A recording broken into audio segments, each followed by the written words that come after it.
Hello and welcome to MTB Cooking. Today we share with you how to make a oxtail ragu. It is a delicious Italian meal and it's something that will take a long time to cook but will be totally worth it in the end.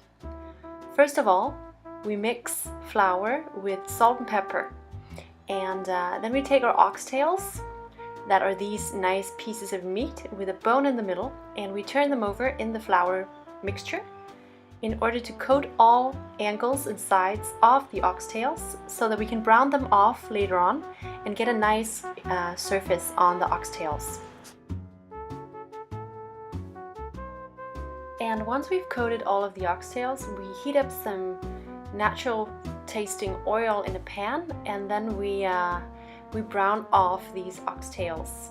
And what we want here is to get this nice golden surface on the oxtails, so keep on doing that until you have a result that is somewhat golden brown, as you can see here. It's very important to get as much flavor as possible to the meat, and that is what we do at this step.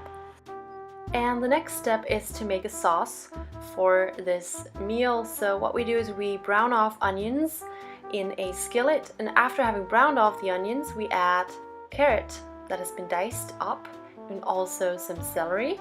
And what we do then is we add tomato puree, let it simmer for a couple of minutes, and then we add in some chopped garlic and of course some chopped tomatoes from a can, so that they also have a bit of juice with them. And we of course also want to add some taste or some more saucy components to this sauce, so we add a good amount of red wine. And of course you use a good red wine. The rule is that if you can't drink it on its own, then it's not good enough to put in your dish. And in this case, it is kind of a big deal if the wine is not good. We add in some dried oregano as well as bay leaves, and let this sauce simmer for at least 15 more minutes, but as long as possible because it'll give it more taste. And then we're ready to fill up our clay cooker or our Römertopf with the oxtails that have been browned off as we did earlier. And then we pour over this nice and intense tomato sauce, tomato red wine sauce I might call it. And at this step, of course, it's important that you pour the sauce over the meat so that the meat will soak in sauce and get a lot of liquid and softness from the vegetables. Let this Römertopf go into the oven at 350 degrees Fahrenheit for 3 hours. It's very important that you put the clay cooker or the Römertopf into a cold oven in order for it not to crack. It has to be heat up slowly, it cannot go into a burning hot oven. That is very important to know. If you don't know how to use a clay cooker or a Römertopf, go watch our video on it here on YouTube. It's a lot of good advice. Once the clay cooker is out of the oven, we can actually separate the sauce from the oxtails. So we take the oxtails and we remove all of the meat from the bones. We do not want the bones in this ragu. We want it to be a nice soft dish that can be eaten with a fork, and you don't have to think about any bones. But the reason why we actually cook the meal with the bones on the meat is that the bones, they add a lot of good flavor to both the meat but also to the sauce. So it's essential to let it stay on the oxtails until after having cooked it in the oven. And once we have our meat separated from the bones, we can chop up the meat into smaller pieces that are more suitable for the mouth, and we just do that with a sharp knife.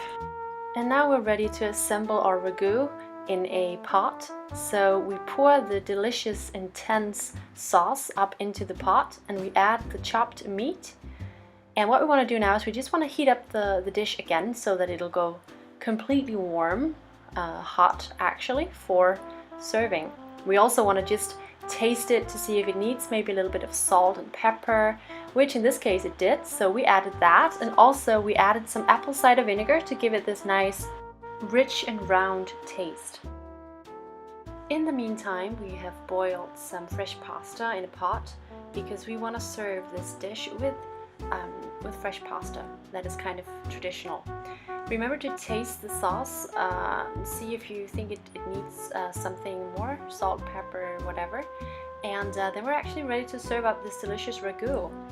So on a plate we've put a good amount of fresh pasta and we just toss it with some of the ragu. This portion that we did was a huge one. It was actually the whole clay cooker was filled with a dish that could serve 8 people.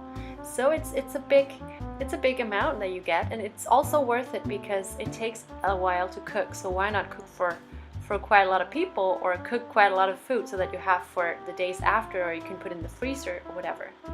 Serve it up with some freshly grated Parmesan cheese and you're ready to go. Thank you so much for watching here on MTB Cooking. We look forward to see you again in our next film. Subscribe and like this video. Bye.